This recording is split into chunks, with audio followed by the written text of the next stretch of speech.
Department and the University Police Department, all of which have been very cooperative and fully engaged in this process. Shortly after the shooting, we did have a suspect in custody, George Zinn, but he was released from custody after we identified that he did not match the shooting suspect and was not an accurate person of interest.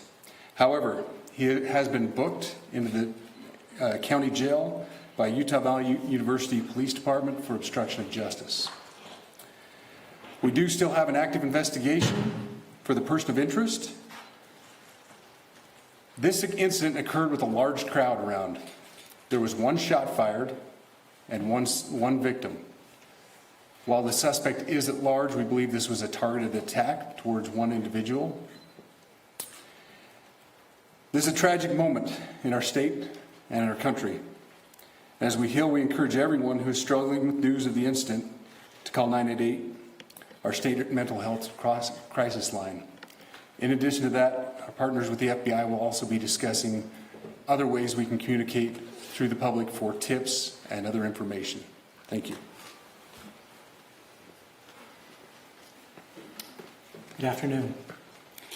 On behalf of the FBI, we extend our sincerest condolences to the family and friends of Charlie Kirk. Our thoughts are also with the people who witnessed this traumatic event. We know that what you experienced was very difficult. Our thoughts are with you as well. As soon as we heard about the shooting, special agents and personnel from the Salt Lake field office responded immediately. We have full resources devoted to this investigation, including tactical, operational, investigative, and intelligence. To be clear, the FBI will fully support and co-lead this investigation alongside with our partners. We are working on setting up a digital media tip line, and as soon as it's established, we'll get that information out to everyone. I know there's a lot of questions. This is very much an active case, and this investigation is in its early stages.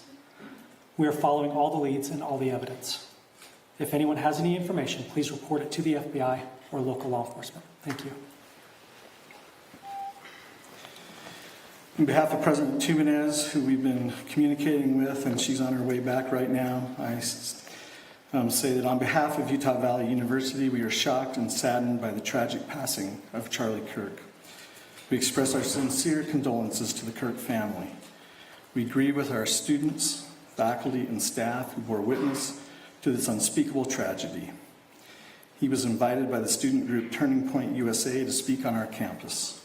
We firmly believe that UVU is a place to share ideas and to debate openly and respectfully. Any attempt to infringe on those rights has no place here. We do not condone any form of violence at UVU and seek to make our campus a safe place for all.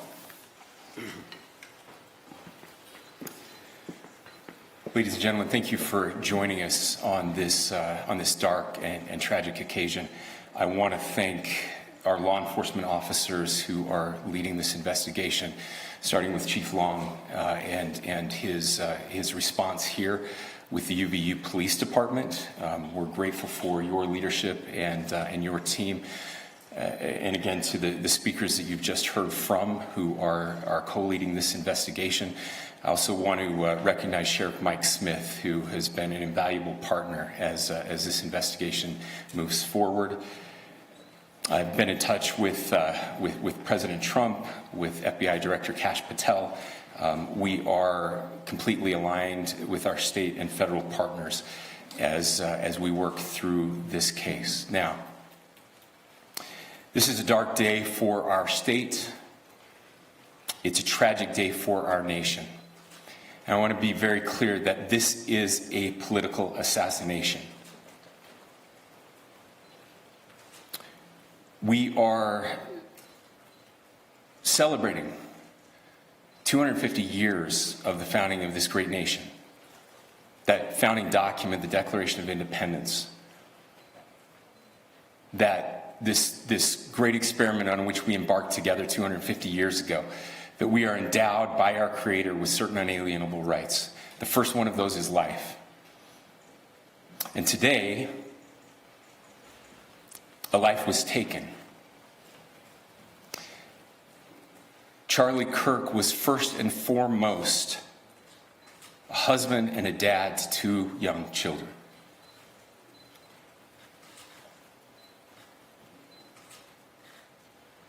He was also very much politically involved, and that's why he was here on campus. Charlie believed in the power of free speech and debate to shape ideas and to persuade people. Historically, our university campuses in this nation and here in the state of Utah have been the place where truth and ideas are formulated and debated. And that's what he does. He comes on college campuses and he debates. That is foundational to the formation of our country, to our most basic constitutional rights. And when someone takes the life of a person because of their ideas or their ideals, then that very constitutional foundation is threatened. Now, we have a person of interest in custody. The investigation is ongoing. But I want to make it crystal clear right now, to whoever did this, we will find you. We will try you. And we will hold you accountable to the furthest extent of the law. And I just want to remind people that we still have the death penalty here in the state of Utah.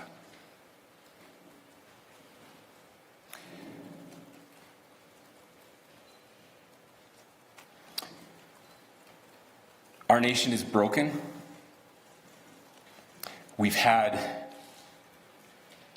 political assassinations recently in Minnesota. We had an attempted assassination on the governor of Pennsylvania. And we had an attempted assassination on a presidential candidate and former president of the United States, and now current president of the United States. Nothing I say can unite us as a country. Nothing I can say right now can fix what is broken. Nothing I can say can bring back Charlie Kirk. Our hearts are broken.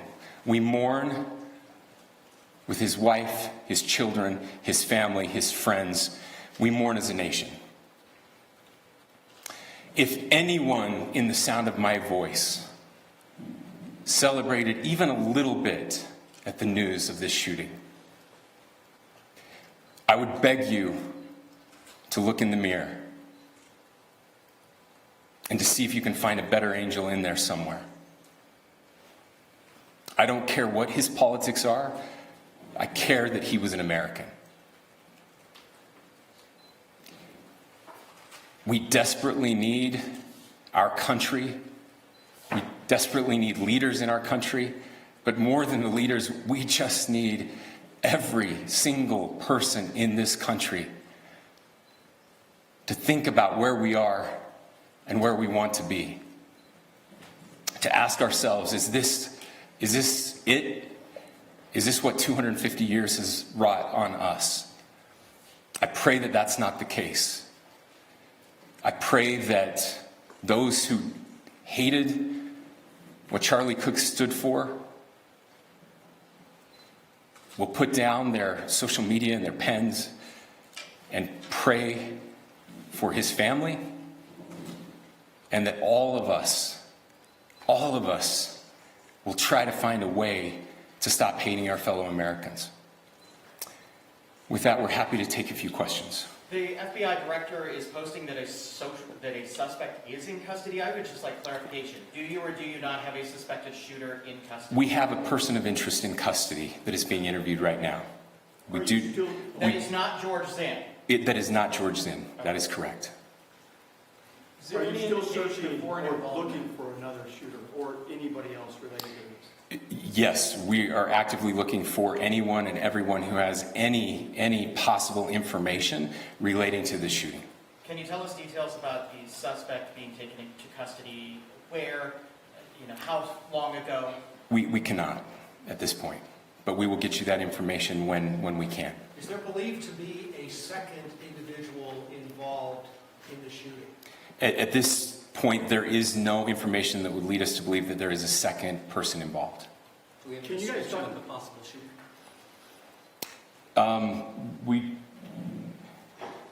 Do you want to talk about what we know there? Yeah.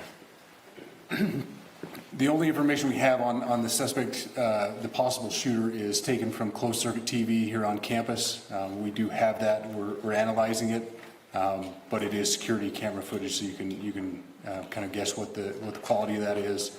But we do know dressed in all dark clothing, but we don't have a much better description other than that. Where do you believe the shot came from?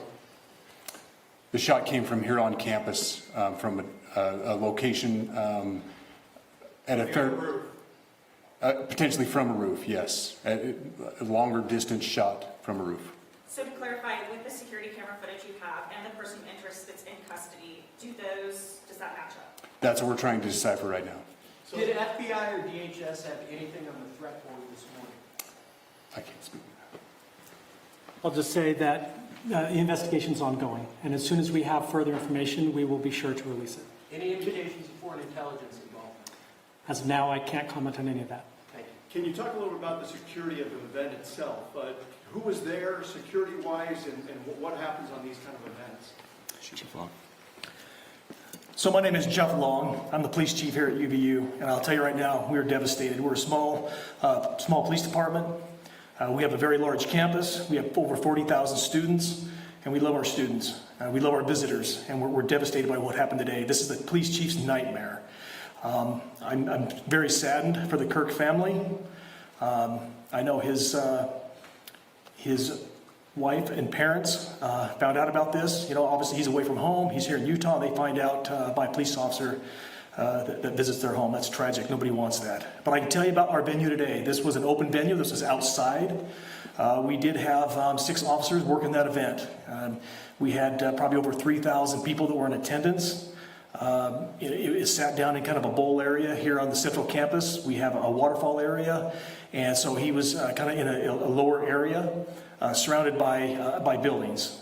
We had some plainclothes police officers that were in the crowd as well. We train for these things, and you think you have things covered, and these things, unfortunately, they happen. You try to get your bases covered, and unfortunately today we didn't. And because of that, we had this tragic incident. So we did have officers there. We had Charlie Kirk's team. He has a security team that travels with him, and they were here with him when he was shot. Was the gun recovered? I'm sorry, see? Was the weapon recovered? At this point, I can't disclose that. When Charlie Kirk was shot, there was a question being asked about mass shooting. Was that person apprehended, and do you know who asked that question? Say the question again. I don't know if I understand what you're saying. When Charlie Kirk was shot, he was answering a question about mass shootings specifically. Was that person apprehended, and do you know who asked that question? I do not. We do not have that at this moment. What kind of weapon was used? Ladies and gentlemen, we have time for just one more question, so thank you. Yeah, a question for the chief as well. Was it your team or Kirk's team, or a combination of both, that kind of set the security protocol for the event? So we work together. He has his team, and they do this all over the country. We all know that. This is not uncommon for them.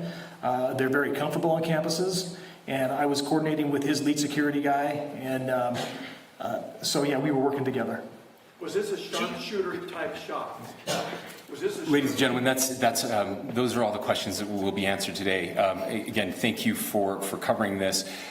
We will be updating you as soon as we have additional information through normal channels, working with law enforcement. Again, our deepest condolences to the Kirk family and to the students who were there today. I would just ask everyone everywhere to please pray for their family and to pray for our country. We need it now more than ever. Thank you. And we've been listening there to federal, state, and local officials give an update on the shooting of Charlie Kirk today in Utah. The conservative political activist was killed there They are saying now a person of interest is in custody. They're still looking for anyone with any information to this incident. A Utah official, they're saying the shot potentially came from a roof on campus. And as we mentioned, they are saying a person of interest is in custody, but their investigation does continue. Nothing to lead them to believe that a second person is involved, but also as they scour through plenty of information, both online and on the ground, they're also, they say, looking at security camera footage that was taken from campus. As this investigation does continue, we will also note that that tributes and condolences are pouring in from across the country. And Republican Congressman from Utah, Mike Kennedy, joins us now. Congressman Kennedy, thank you for being with us on this day. What are your thoughts? Nancy, I'm really sad that we have to be together to talk about this tragic event, but I'll just say to you, violence will not silence Charlie Kirk nor his message, and will not silence the mighty people of the United States of America. And we will rise up and continue to do the vital work that needs to be done. And God bless Charlie Kirk's family, his wife, Erica, his children. And there were a number of young people at this event. God bless them as well in this tragic time. Congressman Kennedy, what did Charlie Kirk mean to the conservative movement? Charlie Kirk continued to push forward in spite of threats. He was a seasoned veteran at vigorously debating in a civil fashion the issues of the day. And that's why we will not stand down. Myself, I take inspiration from the fact that he continued, in spite of threats to his life that have occurred over time, that he continued to push his message forward. The United States of America and the Constitution promote free speech and the opportunity for all people, especially with political speech, to be able to speak their mind on the issues of the day.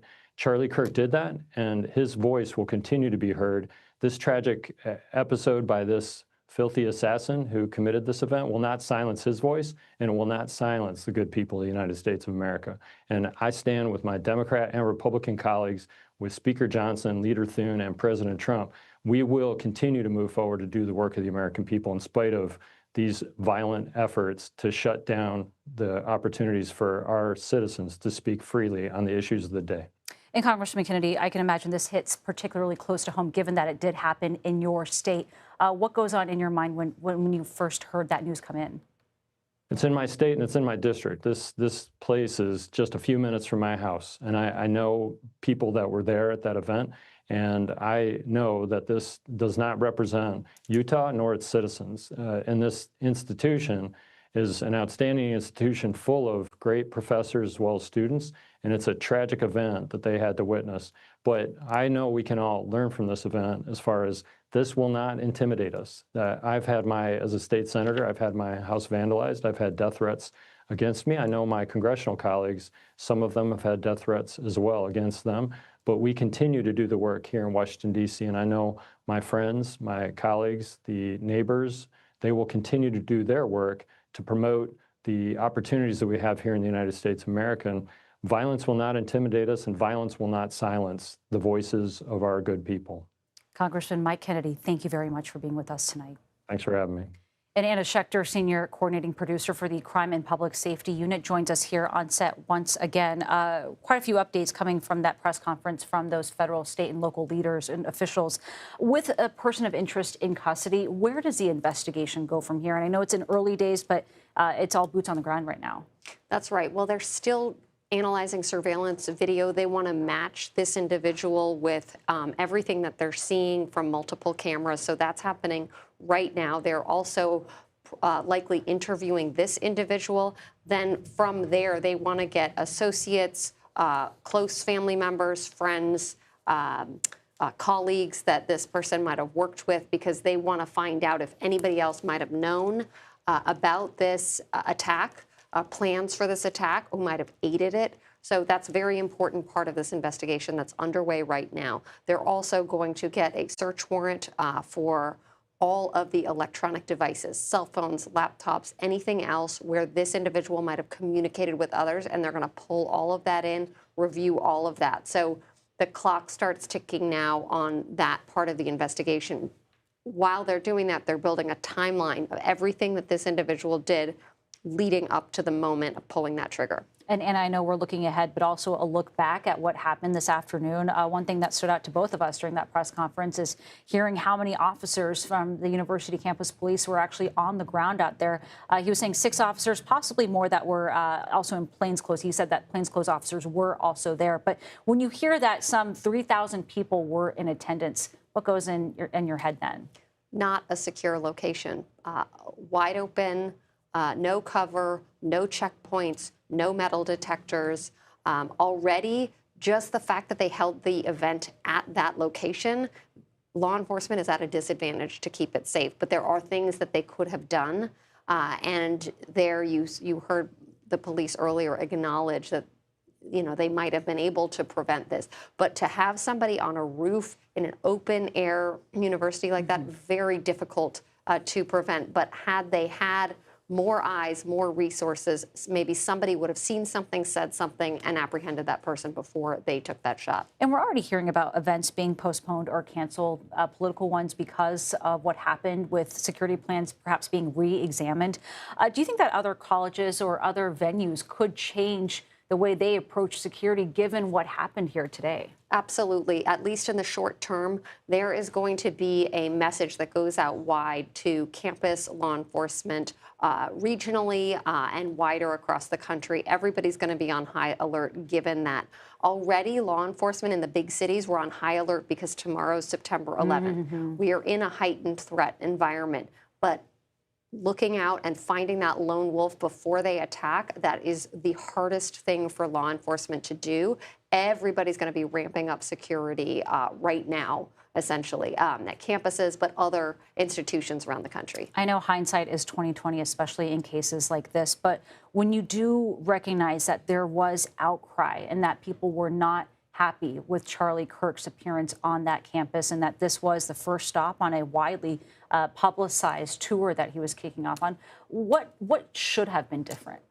Well, first of all, you should have had other law enforcement partners there because one small campus security police and even Provo police, they might not have had the resources to adequately secure this location. Even for crowd control, if nothing else, when you have 3,000 people in one space like that. That's right. And, people get sick. You usually, if it's a highly publicized event, you'll have, EMS teams. You might have a couple of ambulances just to make sure if somebody gets sick or needs help that there are first responders there. So the fact that they were so lightly resourced, that was not ideal, obviously. Hindsight is 20/20. I think there was a certain level of comfortability if he might have felt, well, I bring this healthy debate and thought largely we're in sort of a friendly crowd. And I think that's where law enforcement can make the mistakes where they think that they're in a friendly crowd environment. They say, yes, let's go with an open air venue where anybody can walk in. And we heard and that was spectators. part of the appeal also for Kirk to have people come in and be able to have anyone sit down in front of him and talk to him. That's right. Now, he did have a security team, so he was aware of a certain threat level, but he didn't seem to be, he was out there speaking confidently. I mean, we watch all our politicians doing the same thing every day. It is impossible to have a 100% secure environment, particularly if you're choosing to hold an event outside like this one. I know you've been urging caution in how we approach motive from the very, very start as soon as we heard this news come down. At the same time, it is hard to ignore the fact that he is such a prominent conservative figure. And this is all happening, of course, in the backdrop of quite a few targeted shootings that we have seen just in the past year or so that have played out. Luigi Mangione, of course, also behind one of those with United Healthcare. What does that say to you about where we are and this, the landscape in which this is all happening? Well, we've had quite a number of very high-profile targeted assassinations and assassination attempts over the last 18 months. So really a very heightened threat environment. But what I will say about the motive is there have been perpetrators also at school shootings, at other high-profile targeted attacks, where it was sort of a free-for-all, any motive, a person with a documented mental health history who was grabbing at whatever was in the zeitgeist, using that as motivation. So that's why in the immediate aftermath of these kinds of shootings, we want to be very careful, because we don't know what kind of writings this person might have had, what kind of online spaces they might have been frequenting. We don't know. We can suspect, and you just heard the governor of the state of Utah say this was a targeted political assassination. He might have information that we don't have, but at this point, we don't have information that supports that. Which is why we always appreciate your context through all of this. Anna Schechter, thank you very much for today. And Brandon Russin joins us now. Brandon was there and saw all this happen. Brandon, I'm so sorry for what you've experienced today. Can you walk us through what you saw? Yeah, thank you so much. I was just standing there about maybe 15 feet in front of Charlie, probably it was in the standing area, the standing crowd, maybe 3 people back behind the guardrail. And we were just enjoying listening to him answering questions. And before I continue, I don't think this is being covered. I don't know if any witnesses have come out and said that one of the last things that Charlie declared before the shot rang out was that Christ is Lord and that he defeated death. And I just find that very poetic, despite this tragedy. After that declaration, he moved on to the next question, which during that time was when the shot rang out, and it just seemed like everything went in slow motion. It didn't seem real for that split second, and then and I saw very up close the graphic detail of what happened. And at that point, me and the friend that I was with and the crowd around us ducked down and quickly got on the ground.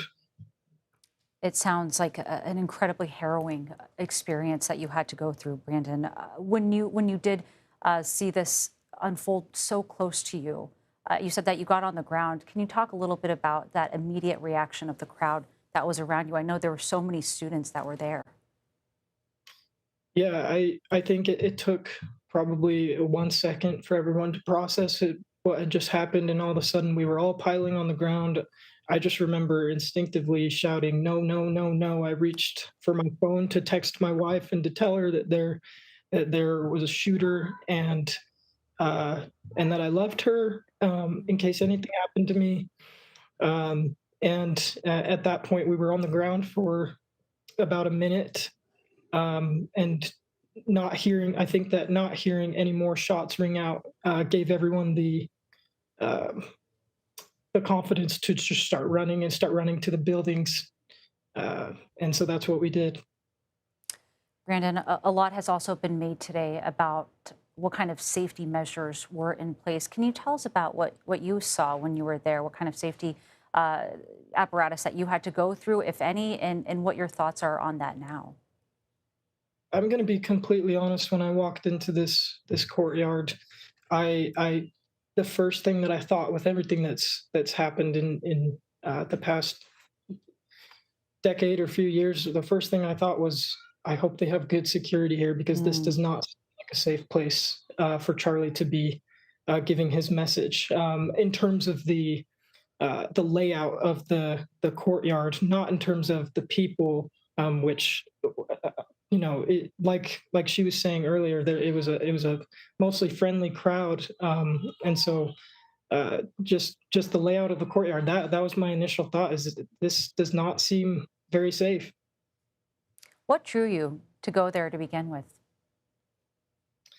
I love hearing debate. I'm not totally engaged in politics, but I think the dialogue in this country is extremely important, and I think Charlie was a very, very intelligent man, and I appreciate hearing his evidence for his claims, and hearing the debate on the other side too, and hearing that dialogue.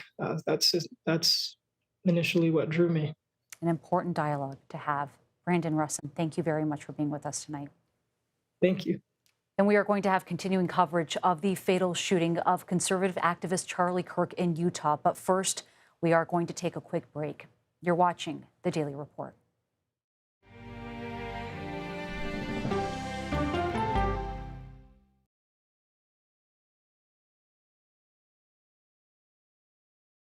What happens when you get conversation over conflict? Anyone that doesn't agree women should be in the submarine force has to ask themselves why they would think about that. I think they've taught me to have grace and compassion. When we follow the human side of the headline. Life is a little bit different now. It's going to take a while to get used to. And I say it to myself that I can't make this about me. When we put people before politics. What would happen if it was harder for Mexican residents to come over to work in Presidio? I think we'd be in serious trouble. Are you okay, ma'am? What happens when you experience the story? I'm shocked at how devastated this neighborhood is. How bad is it in your house? Look at it. When news takes you where the story happens. We've just crossed into Lebanon. Here in Chicago. Hollidaysburg, Pennsylvania. When the world's best journalists come together to cover your world, you get the all-new CBS Evening News every weeknight. Ready? Yeah. You ready? At 1, 2, 3. Hey! I can see clearly now. Look at his outfit. Amazing. Give me some love, baby. We got a toy. Look at this. Oh, no! Time for another quick meal you can make any night of the week. We've got tips to save on clothes, tech, and more. How I got here is nothing short of like a miracle. talent. Talent? It's gonna be alright. It's a bright, bright, bright way to start your day. See you on CBS Mornings.